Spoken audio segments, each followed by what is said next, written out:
ನಮಸ್ಕಾರ ಸ್ನೇಹಿತರೆ, ತಮಸೋಮ ಜ್ಯೋತಿರ್ಗಮಯ ಚಾನಲ್ಗೆ ತಮ್ಮೆಲ್ಲರಿಗೂ ಸ್ವಾಗತ. ಈ ದಿನ ನಾನು ಶ್ರೀ ಸಾಯಿ ಸಚ್ಚರಿತೆಯ 35ನೇ ಅಧ್ಯಾಯದ ಬಗ್ಗೆ ನಿಮಗೆ ತಿಳಿಸ್ಕೊಡ್ತೀನಿ. ಈ ಅಧ್ಯಾಯದಲ್ಲಿ ಇದರ ಕರ್ತೃ ಹೇಮಾಡ ಪಂತರು ಬಾಬಾ ಅವರ ಪರೀಕ್ಷೆ, ಕಾಕ ಮಹಾಜನಿಯವರ ಮಿತ್ರ, ಅನಿದ್ರತೆ ಹಾಗೆ ಬಾಳ ಪಾಟೀಲ ನೇವಾಸಕರ ಈ ವಿಷಯಗಳ ಬಗ್ಗೆ ತಿಳಿಸ್ಕೊಟ್ಟಿದ್ದಾರೆ. ಈ ಅಧ್ಯಾಯದಲ್ಲಿಯೂ ಊದಿಯ ಮಹತ್ವವನ್ನು ಚರ್ಚಿಸಲಾಗಿದೆ. ಇಲ್ಲಿ ಬಾಬಾ ಅವರು ಇಬ್ಬರನ್ನು ಅವರಿಗೆ ಆಶೀರ್ವದಿಸಿದ ವಿಷಯವನ್ನು ಹೇಳಲಾಗಿದೆ. ಬಾಬಾ ಅವರ ಪರೀಕ್ಷೆಯ ಬಗ್ಗೆ ನೋಡೋದಾದರೆ, ನಮ್ಮ ಆಧ್ಯಾತ್ಮಿಕ ವಿಚಾರದಲ್ಲಿ ಪ್ರಗತಿ ಹೊಂದಲು ಮತ ಭೇದಗಳು ಅಡ್ಡಿಯಾಗಿರುತ್ತವೆ. ಪರಮಾತ್ಮನು ಆಕಾರವುಳ್ಳವನು ಅಂತ ಹೇಳೋದೇ ಒಂದು ಭ್ರಮೆ. ಸಂತರು ಸಾಮಾನ್ಯ ಮನುಷ್ಯರೆಂದು, ದೇವರು ನಿರಾಕಾರವೆಂದು ಕೆಲವರು ಹೇಳಿರುವುದನ್ನು ನಾವು ಕೇಳಿರ್ತೀವಿ. ಹಾಗಿದ್ರೆ ನಾವು ಸಂತರ ಮುಂದೆ ತಲೆಬಾಗಿ ಅವರಿಗೆ ದಕ್ಷಿಣೆಯನ್ನು ಏಕೆ ಕೊಡಬೇಕು? ಇತರರಿಂದಲೂ ಈ ಆಕ್ಷೇಪಣೆ ಬಂದಿದೆ. ಈ ರೀತಿಯಾದ ಆಕ್ಷೇಪಣೆಯನ್ನು ಸಾಯಿಬಾಬಾ ಅವರ ಬಗ್ಗೆಯೂ ಸಹ ಹೇಮಾಡ ಪಂತರು ಸ್ವತಃ ಕೇಳಿದ್ದಾರೆ. ನಾವು ಶಿರಡಿಗೆ ಹೋದಾಗ ಬಾಬಾ ಅವರು ನಮ್ಮನ್ನು ದಕ್ಷಿಣೆ ಕೇಳಿದ್ರು, ಹಾಗೆ ಕೇಳುವುದು ಸಂತರಿಗೆ ತರವಲ್ಲ ಅಂತ ಕೆಲವರು ಹೇಳಿದವರು ಇದ್ದಾರೆ. ಬಾಬಾ ಅವರನ್ನು ತೆಗಳೋದಕ್ಕೆ ಶಿರಡಿಗೆ ಹೋಗಿ ನಂತರ ಅವರ ಪ್ರಾರ್ಥನೆ ಮಾಡಿ ಅವರಿಗೆ ನಮಸ್ಕಾರ ಮಾಡಿ ಆಶೀರ್ವಾದ ತಗೊಂಡು ಬಂದವರು ಕೂಡ ಅನೇಕರಿದ್ದಾರೆ. ಇಂತಹ ಉದಾಹರಣೆಗಳನ್ನು ಈಗ ನೋಡೋಣ. ಮಹಾಜನಿ ಅವರ ಮಿತ್ರ, ಕಾಕ ಮಹಾಜನಿಯವರ ಮಿತ್ರರೊಬ್ಬರು ನಿರಾಕಾರನಾದ ಪರಮಾತ್ಮನ ಆರಾಧಕರಾಗಿ ಅವರು ವಿಗ್ರಹ ಪೂಜೆಯನ್ನು ವಿರೋಧಿಸ್ತಾ ಇದ್ದರು. ಅವರು ಬಾಬಾ ಅವರಿಗೆ ನಮಸ್ಕರಿಸುವುದಿಲ್ಲ ಮತ್ತು ನಾನು ದಕ್ಷಿಣೆ ಕೊಡುವುದಿಲ್ಲ ಅನ್ನೋ 2 ಷರತ್ತುಗಳ ಮೇಲೆ ಮಹಾಜನಿಯವರ ಸಂಗಡ ಶಿರಡಿಗೆ ಹೊರಡಲು ಒಪ್ಪಿದ್ರು. ಮಹಾಜನಿಯವರು ಅದಕ್ಕೆ ಸಮ್ಮತಿಸಿ ಇಬ್ಬರು ಶನಿವಾರ ರಾತ್ರಿ ಹೊರಟು ಮರುದಿನ ಬೆಳಗ್ಗೆ ಶಿರಡಿ ತಲುಪಿದ್ರು. ಅವರಿಬ್ಬರು ಮಸೀದಿ ಮೆಟ್ಟಿಲುಗಳನ್ನು ಹತ್ತುತ್ತಿದ್ದಂತೆಯೇ ಬಾಬಾ ಅವರಿಗೆ ಕಾಯಾವೆ ಜೀ ಅಂದರೆ ಆಹಾ ಬನ್ನಿ ರಾಯರೇ ಅಂತ ಹೇಳಿದ್ರು. ಅವರ ಧ್ವನಿ ಮಧುರವಾಗಿತ್ತು. ಅದು ಕಾಕ ಮಹಾಜನಿಯವರ ಸ್ನೇಹಿತರ ತಂದೆಯವರ ಧ್ವನಿಯಂತೆಯೇ ಇತ್ತು. ಇದು ಅವರಿಗೆ ಅವರ ದಿವಂಗತ ತಂದೆಯ ನೆನಪನ್ನು ಮೂಡಿಸ್ತು. ಅವರಿಗೆ ಸಂತೋಷ ಉಕ್ಕಿ ಬಂತು. ಆ ಧ್ವನಿಯಲ್ಲಿ ಅಂಥ ಶಕ್ತಿ ಅಡಗಿತ್ತು. ಕಾಕ ಮಹಾಜನಿಯವರ ಮಿತ್ರ ಆಶ್ಚರ್ಯಚಕಿತರಾಗಿ, ಇದು ನನ್ನ ತಂದೆಯ ವಾಣಿ, ಇದರಲ್ಲಿ ಅನುಮಾನವೇ ಇಲ್ಲ ಅಂತ ನಿರ್ಧರಿಸಿ ಅವರ ಷರತ್ತನ್ನು ಮರೆತು ಬಾಬಾ ಅವರ ಚರಣಗಳಿಗೆ ಅವರು ನಮಸ್ಕರಿಸಿದ್ರು. ನಂತರ ಬಾಬಾ ಮಹಾಜನಿಯವರಿಂದ ಮುಂಜಾನೆ ಒಂದು ಸಾರೆ ಮತ್ತು ಅವರು ಹೊರಡುವಾಗ ಒಂದು ಸಾರೆ ದಕ್ಷಿಣೆಯನ್ನು ಕೇಳಿದ್ರು. ಅವರ ಮಿತ್ರರಿಂದ ಬಾಬಾ ಅವರು ದಕ್ಷಿಣೆಯನ್ನು ಕೇಳಲೇ ಇಲ್ಲ. ಆಗ ಮಿತ್ರ ಕಾಕ ಅವರಿಗೆ, ಬಾಬಾ ನಿಮ್ಮಿಂದಲೇ 2 ಸಾರಿ ದಕ್ಷಿಣೆ ಕೇಳಿದ್ರು ಅಂತ ವಿಚಾರಿಸ್ತಾ ಇದ್ರು. ಅದಕ್ಕೆ ಕಾಕ ಅವರು, ಅದನ್ನು ನೀವು ಬಾಬಾ ಅವರನ್ನೇ ನೇರವಾಗಿ ಕೇಳಿ, ನನಗೆ ಗೊತ್ತಿಲ್ಲ ಅಂತ ಹೇಳಿದ್ರು. ಆಗ ಬಾಬಾ ಅವರು, ಇದೇನು ಕಿವಿ ಮಾತು, ನೀವಿಬ್ಬರೂ ಏನಿದು ಪಿಸುಗುಡ್ತಾ ಇದ್ದೀರಾ ಅಂತ ಕೇಳಲಾಗಿ ಮಿತ್ರ, ನಾನು ದಕ್ಷಿಣೆ ಕೊಡಬೇಕೇ ಅಂತ ಬಾಬಾ ಅವ್ರ ಹತ್ರ ಕೇಳ್ದ. ಆಗ ಬಾಬಾ ಅವರು, ಅದನ್ನು ನಿನಗೆ ಕೊಡೋದಕ್ಕೆ ಮನಸ್ಸಿರಲಿಲ್ಲ, ಆದುದರಿಂದ ನಾನು ನಿನ್ನನ್ನು ಕೇಳಲಿಲ್ಲ. ಈಗ ನಿನಗೆ ಕೊಡಬೇಕೆನಿಸಿದ್ರೆ ಕೊಡಬಹುದು ಅಂತ ಹೇಳಿದ್ರು. ಆಗ ಆತ ಕಾಕ ಅವರಷ್ಟೇ ಅಂದರೆ 17 ರೂಪಾಯಿ ದಕ್ಷಿಣೆಯನ್ನು ಕೊಟ್ಟ. ಆಗ ಬಾಬಾ ಅವರು, ನನ್ನ ಮತ್ತು ನಿನ್ನ ಮಧ್ಯೆ ಇರುವ ಅದೃಶ್ಯ ಗೋಡೆಯನ್ನು ಕೆಡವಿ ಹಾಕು, ಆಗ ನಾವಿಬ್ಬರೂ ಪರಸ್ಪರ ಅರಿಯಬಹುದು ಎಂದು ಹೇಳಿ ಹೊರಡೋದಕ್ಕೆ ಅವರಿಗೆ ಅನುಮತಿ ನೀಡಿದ್ರು. ಆಗ ಆಕಾಶವು ಮೋಡಗಳಿಂದ ಭಯಂಕರವಾಗಿ ಕಂಡರೂ ಸಹ ಬಾಬಾ ಅವರಿಗೆ ಸುಖ ಪ್ರಯಾಣವನ್ನು ಕೋರಿದ್ರು. ಅವರು ಮುಂಬಯಿಗೆ ಬಂದು ತಮ್ಮ ಮನೆಯ ಬಾಗಿಲು ಕಿಟಕಿಗಳನ್ನು ತೆರೆದು ನೋಡಲಾಗಿ ಅಲ್ಲಿ 2 ಗುಬ್ಬಿಗಳು ಮೃತ ಹೊಂದಿ ಬಿದ್ದಿರುವುದನ್ನು ಕಂಡರು.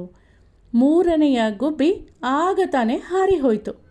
ಆಗ ಅವರು ಅಂದ್ಕೊಂಡ್ರು, ನಾವು ಕಿಟಕಿಗಳನ್ನು ಮುಚ್ಚಿ ಹೋಗದಿದ್ದರೆ ಎಲ್ಲ ಗುಬ್ಬಿಗಳು ಉಳಿಯುತ್ತಿದ್ವೋ ಏನೋ ಅಂತ. ಆದರೆ ಅವುಗಳ ಹಣೆ ಬರಹ.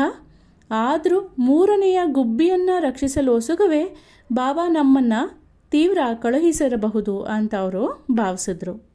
ಇನ್ನೊಂದು ಮಹಾಜನಿಯವರ ಯಜಮಾನನ ಕಥೆಯನ್ನು ನೋಡೋದಾದರೆ, ಮುಂಬಯಿಯ ಸಲಹಾ ವಕೀಲ ಟಕ್ಕರ ದರಮಸಿ ಜೇಠಾಬಾಯಿ ಅವರಲ್ಲಿ ಕಾಕ ಮ್ಯಾನೇಜರ್ ಆಗಿದ್ದರು. ಯಜಮಾನ ಮತ್ತು ನೌಕರ ಇಬ್ಬರು ಪರಸ್ಪರ ಸಖ್ಯದಿಂದನೇ ಇದ್ದರು. ಕಾಕಾರವರು ಆಗಾಗ್ಗೆ ಶಿರ್ಡಿಗೆ ಹೋಗಿ ಅಲ್ಲಿ ಸ್ವಲ್ಪ ದಿನ ಉಳಿದು ಬಾಬಾ ಅವರು ಅಪ್ಪಣೆ ಕೊಟ್ಟಾಗ ಹಿಂತಿರುಗಿ ಬರ್ತಾಯಿದ್ರು. ಇದು ಟಕ್ಕರ ದರಮಸಿ ಅವ್ರಿಗೂ ಸಹ ತಿಳಿದಿತ್ತು.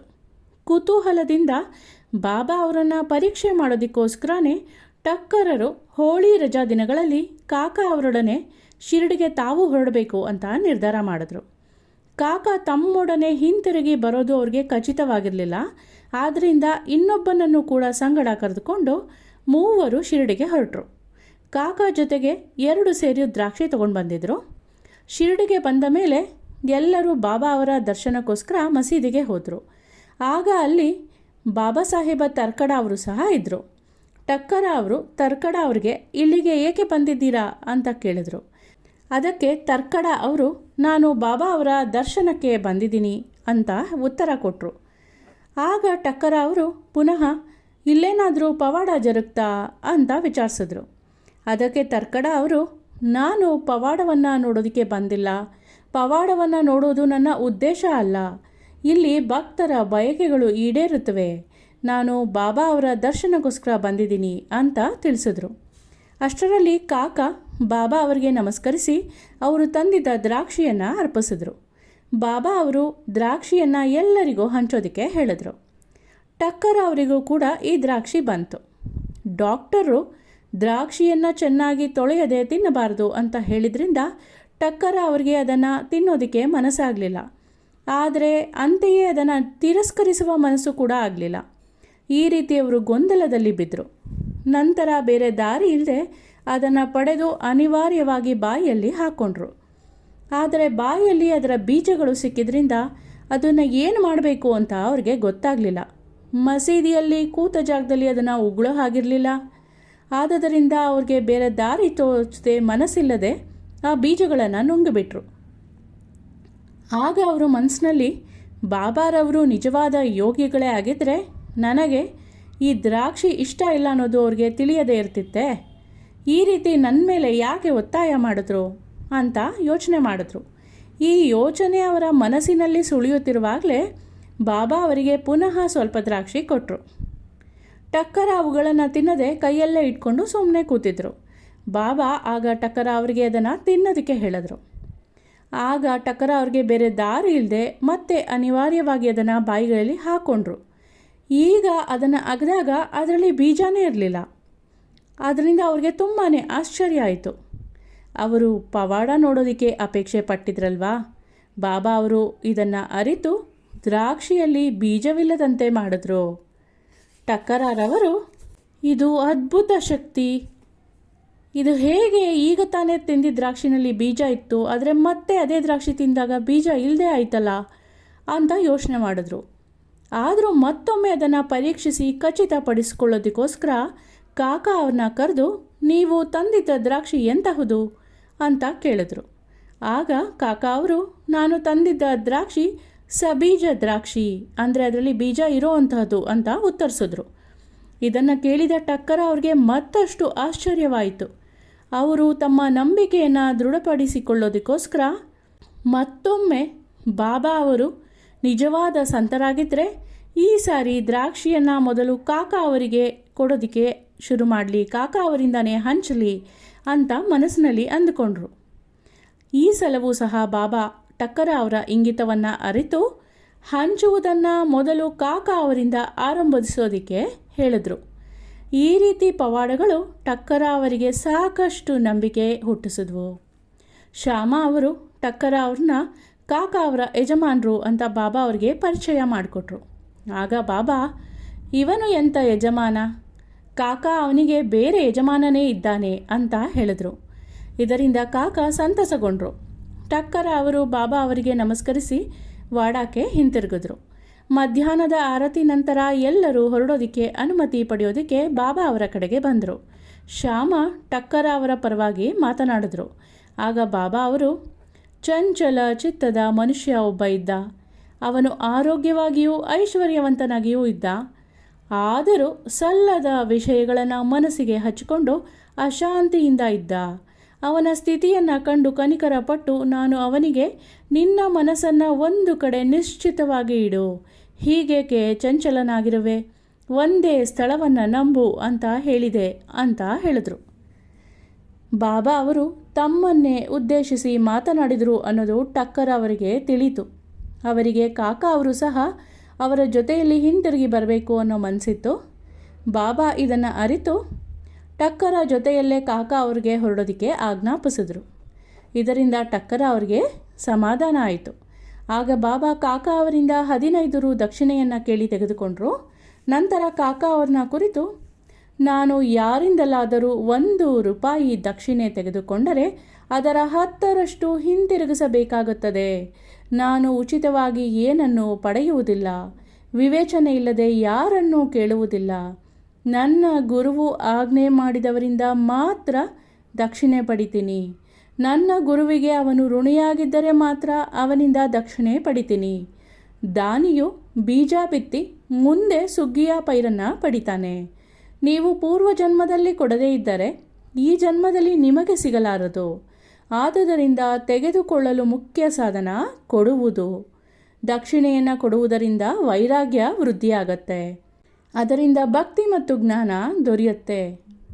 1 ಕೊಟ್ಟು 10ರಷ್ಟು ಪಡೆಯಿರಿ ಅಂತ ಹೇಳಿದರು. ಇದನ್ನು ಕೇಳಿ ಟಕ್ಕರ ಅವರು ತಮ್ಮ ನಿರ್ಧಾರವನ್ನು ಬದಲಾಯಿಸಿ 15 ರು ದಕ್ಷಿಣೆಯನ್ನು ಬಾಬಾರವರಿಗೆ ಕೊಟ್ಟರು. ಹಾಗೆಯೇ ತಮ್ಮ ಅನುಮಾನಗಳ ಪರಿಹಾರವಾಗಿದ್ದುದನ್ನು ಕಂಡು ತಾವು ಶಿರಡಿಗೆ ಬಂದಿದ್ದು ಒಳಿತಾಯಿತು ಅಂತ ಸಮಾಧಾನ ಪಟ್ಟುಕೊಂಡ್ರು. ಎಲ್ಲ ಕಾರ್ಯವನ್ನು ಅವರೇ ಮಾಡ್ತಿದ್ರೂ ಸಹ ಬಾಬಾ ವೈರಾಗ್ಯದಿಂದ ಇರ್ತಾಯಿದ್ರು. ನಮಸ್ಕಾರ ಮಾಡಲಿ ಬಿಡಲಿ, ದಕ್ಷಿಣೆಯನ್ನು ಯಾರಾದರೂ ಕೊಡಲಿ ಬಿಡಲಿ, ಎಲ್ಲರೂ ಅವರ ದೃಷ್ಟಿಯಲ್ಲಿ ಒಂದೇ ಆಗಿದ್ದರು. ಯಾರನ್ನು ಅವರು ಅವಮಾನ ಪಡಿಸ್ತಾ ಇರಲಿಲ್ಲ ಅಥವಾ ತಮ್ಮನ್ನು ಪೂಜಿಸ್ತಾ ಇದ್ದಾರೆ ಅಂತ ಸಂತೋಷ ಪಡ್ತಾ ಇರಲಿಲ್ಲ. ಈಗ ಅನಿದ್ರತೆಯಿಂದ ಬಳಲ್ತಾ ಇದ್ದ ಒಬ್ಬ ವ್ಯಕ್ತಿಯ ಕಥೆಯನ್ನು ನೋಡೋಣ. ಬಾಂದ್ರಾದ ಕಾಯಸ್ಥ ಪ್ರಭು ಜಾತಿಯವನೊಬ್ಬ ಬಹಳ ಕಾಲದಿಂದ ಅನಿದ್ರತೆಯಿಂದ ನರಳಾಡ್ತಾ ಇದ್ದ. ಅವನು ಹಾಸಿಗೆಯ ಮೇಲೆ ಮಲಗಿಕೊಂಡ ಕೂಡಲೇ ಅವನ ಗತಿಸಿದ ಅಜ್ಜ ಕಾಣಿಸಿಕೊಂಡು ಬೈದು ಶಾಪ ಕೊಡ್ತಿರೋ ಥರ ಅವನಿಗೆ ಭಾಸವಾಗ್ತಿತ್ತು. ಇದು ಅವನ ನಿದ್ರೆಯನ್ನು ಭಂಗ ಮಾಡಿ ಇಡೀ ರಾತ್ರಿ ವೇದನೆ ಮಾಡ್ತಾಯಿತ್ತು. ಅವನು ಬಹಳ ಚಿಂತೆನಲ್ಲಿದ್ದ. ಈ ಬಗ್ಗೆ ಬಾಬಾ ಅವರ ಭಕ್ತರೊಬ್ಬರನ್ನು ವಿಚಾರಿಸ್ದ. ಆಗ ಅವರು ಉದಿಯೇ ದಿವ್ಯೌಷಧ ಅಂತ ಸಲಹೆ ಮಾಡಿದ್ರು ಮತ್ತು ಸ್ವಲ್ಪ ಉದಿಯನ್ನು ಕೊಟ್ಟು ರಾತ್ರಿ ಮಲಗುವಾಗ ಸ್ವಲ್ಪ ಹಣೆಗೆ ಹಚ್ಚಿಕೊಂಡು ಉದಿ ಪೊಟ್ಟಣವನ್ನು ತಲೆದಿಂಬಿನ ಕೆಳಗೆ ಇಟ್ಟುಕೊಳ್ಳುವಂತೆ ಹೇಳ್ದ. ಅವರು ಇದರಂತೆ ಮಾಡಿ ಆ ರಾತ್ರಿ ಸುಖವಾಗಿ ನಿದ್ದೆ ಬಂದಿದ್ದನ್ನು ನೋಡಿ ಆಶ್ಚರ್ಯಗೊಂಡರು. ಅವರು ಈ ಕ್ರಮವನ್ನು ಮುಂದುವರಿಸ್ಕೊಂಡು ಹೋದರು. ರಾತ್ರಿ ಮಲಗುವಾಗ ಹಾಸಿಗೆ ಹತ್ತಿರ ಬಾಬಾ ಫೋಟೋ ತೂಗು ಹಾಕಿದ್ರು. ಪ್ರತಿದಿನವೂ ಆ ಫೋಟೋ ಪೂಜೆ ಮಾಡತೊಡಗಿದ್ರು ಮತ್ತು ಗುರುವಾರಗಳಂದು ಹಾರ ಮತ್ತು ನೈವೇದ್ಯಗಳನ್ನು ಅರ್ಪಿಸ ಹತ್ತಿದ್ರು. ಅನಂತರ ಅವರು ಬಹಳನೇ ಸುಖವಾಗಿದ್ದರು. ಈಗ ಬಾಳಾಜಿ ಪಾಟೀಲ ನೇವಾಸಕರ ಅವರ ಅನುಭವವನ್ನು ನೋಡೋಣ. ಬಾಳಾಜಿ ನೇವಾಸಕರ ಬಾಬಾ ಅವರ ಪರಮ ಭಕ್ತರಾಗಿದ್ದರು. ಅವರು ಬಾಬಾ ಅವರಿಗೆ ಶ್ರೇಷ್ಠತಮವಾದ ನಿಸ್ವಾರ್ಥವಾದ ಸೇವೆ ಸಲ್ಲಿಸ್ತಾ ಇದ್ರು. ಬಾಬಾ ಅವರು ಹಾದು ಹೋಗುತ್ತಿದ್ದ ಶಿರಡಿಯ ದಾರಿಯನ್ನು ಅಚ್ಚುಕಟ್ಟಾಗಿ ಗುಡಿಸಿ ಶುಚಿಯಾಗಿಟ್ಟಿದ್ರು. ಇವರ ನಂತರ ಕೆಲಸವನ್ನು ರಾಧಾಕೃಷ್ಣಮಾಯಿ ಮತ್ತು ಅಬ್ದುಲ್ ಇವರು ಮಾಡ್ತಾ ಇದ್ರು. ಬಾಳಾಜಿ ಸುಗ್ಗಿ ಮಾಡಿಕೊಂಡು ಧಾನ್ಯವೆಲ್ಲವನ್ನು ಮೊದಲು ಬಾಬಾ ಅವರಿಗೆ ಅರ್ಪಿಸ್ತಾ ಇದ್ರು. ನಂತರ ಬಾಬಾ ಅವರು ಕೊಟ್ಟಷ್ಟು ಧಾನ್ಯ ಮಾತ್ರ ತೆಗೆದುಕೊಂಡು ಹೋಗಿ ಸಂಸಾರ ನಿರ್ವಹಣೆ ಮಾಡ್ತಾಯಿದ್ರು. ಇದನ್ನು ಅವರು ಬಹಳ ಕಾಲದವರೆಗೆ ನಡೆಸಿಕೊಂಡು ಹೋದರು. ಇವರ ನಂತರ ಅವರ ಮಗನೂ ಸಹ ಅವರ ತಂದೆಯನ್ನೇ ಅನುಸರಿಸಿ ನಡೆದುಕೊಂಡ. ಈಗ ಉದಿಯ ಶಕ್ತಿಯನ್ನು ನೋಡೋದಾದರೆ, ಒಂದು ದಿನ ಬಾಳಾಜಿಯವರ ಶ್ರಾದ್ದ ಇತ್ತು. ಅನೇಕ ಅತಿಥಿಗಳು ಮನೆಗೆ ಬಂದರು. ಅಡಿಗೆ ಮಾಡಿದ್ದಕ್ಕಿಂತ 3ರಷ್ಟು ಹೆಚ್ಚು ಜನ ಕೂಡಿಬಿಟ್ರು. ಶ್ರೀಮತಿ ನೇವಾಸಕರ ಅವರಿಗೆ ದಿಕ್ಕೇ ತೋಚದಂತಾಯಿತು. ಮಾಡಿರುವ ಅಡಿಗೆ ಎಲ್ಲರಿಗೂ ಸಾಕಾಗೋದಿಲ್ಲ, ತಮ್ಮ ಮನೆತನದ ಗೌರವಕ್ಕೆ ಭಂಗ ಬರುತ್ತೆ ಅಂತ ಅವರು ಬಹಳನೇ ವ್ಯಾಕುಲದಿಂದ ಇದ್ದರು. ಆಗ ಅವರ ಅತ್ತೆಯವರು, ಹೆದರಬೇಡ, ಇದು ಬಾಬಾ ಅವರ ಆಹಾರ, ನಮ್ಮದಲ್ಲ. ಆಹಾರದ ಪಾತ್ರೆಗಳನ್ನು ಬಟ್ಟೆಯಿಂದ ಮುಚ್ಚು, ಅವುಗಳ ಮೇಲೆ ಉದಿಯನ್ನು ಸಿಂಪಡಿಸು, ನಂತರ ಊಟ ಬಡಿಸು. ಸಾಯಿಬಾಬಾ ಅವರು ನಮ್ಮನ್ನು ಈ ಕಷ್ಟದಿಂದ ಪಾರು ಮಾಡ್ತಾರೆ ಅಂತ ಸಮಾಧಾನ ಹೇಳಿದ್ರು. ಹಾಗೇ ಮಾಡಲು ಆಹಾರವು ಎಲ್ಲರಿಗೂ ಸಾಕಾಗಿ ಇನ್ನೂ ಹೆಚ್ಚಿಗೆ ಉಳಿದು ಹೋಯಿತು. ಭಕ್ತಿಯಂತೆ ಅನುಭವ. ಈ ಘಟನೆಗಳಿಂದ ಬಾಬಾರವರ ಉದಿಯ ಶಕ್ತಿ ಎಂತಹುದು ಅನ್ನೋದು ಅರ್ಥವಾಗತ್ತೆ. ಈಗ ಸರ್ಪರೂಪದಲ್ಲಿ ಬಂದ ಸಾಯಿಬಾಬಾ ಅವರ ಬಗ್ಗೆ ನೋಡೋಣ. ಶಿರಡಿಯ ರಘು ಪಾಟೀಲ ಅನ್ನೋರು ಒಮ್ಮೆ ಬಾಳಾಜಿ ಪಾಟೀಲರನ್ನು ಕಾಣೋದಕ್ಕೆ ನೇವಾಸಕ್ಕೆ ಹೋಗಿದ್ರು. ಆ ರಾತ್ರಿ ದನದ ಕೊಟ್ಟಿಗೆಯಲ್ಲಿ ಒಂದು ಸರ್ಪ ಬುಸುಗುಟ್ಟದ್ದನ್ನು ಕಂಡಿದ್ರು. ದನ ಕರುಗಳು ಗಾಬರಿಯಿಂದ ಅತ್ತಿತ್ತ ಓಡಾಡೋಕ್ಕೆ ಶುರು ಮಾಡಿದ್ವು. ಮನೆಯವರೆಲ್ಲನೂ ಗಾಬರಿಯಾದರು.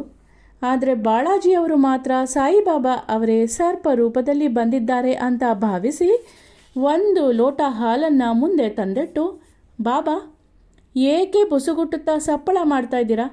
ನೀವು ನಮ್ಮನ್ನು ಹೆದರಿಸ್ತಾ ಇದ್ದೀರಾ? ಈ ಹಾಲನ್ನು ಶಾಂತಿಯಿಂದ ಕುಡಿಯಿರಿ ಅಂತ ಹೇಳಿ ಅಲ್ಲಿಯೇ ಕುಳಿತುಕೊಂಡ್ರು. ಅಲ್ಲಿದ್ದವರೆಲ್ಲರೂ ಭಯದಿಂದ ಏನು ಮಾಡೋದಕ್ಕೆ ತೋಚದೆ ಮೂಕರಂತೆ ನಿಂತಿದ್ದರು. ಸ್ವಲ್ಪ ಹೊತ್ತಿನ ಮೇಲೆ ಆ ಸರ್ಪವು ಹಾಲನ್ನು ಕುಡಿದು ಮಾಯವಾಯಿತು. ಎಲ್ಲಿಗೆ ಹೋಯಿತು ಅನ್ನೋದು ಯಾರಿಗೂ ತಿಳಿಯಲಿಲ್ಲ.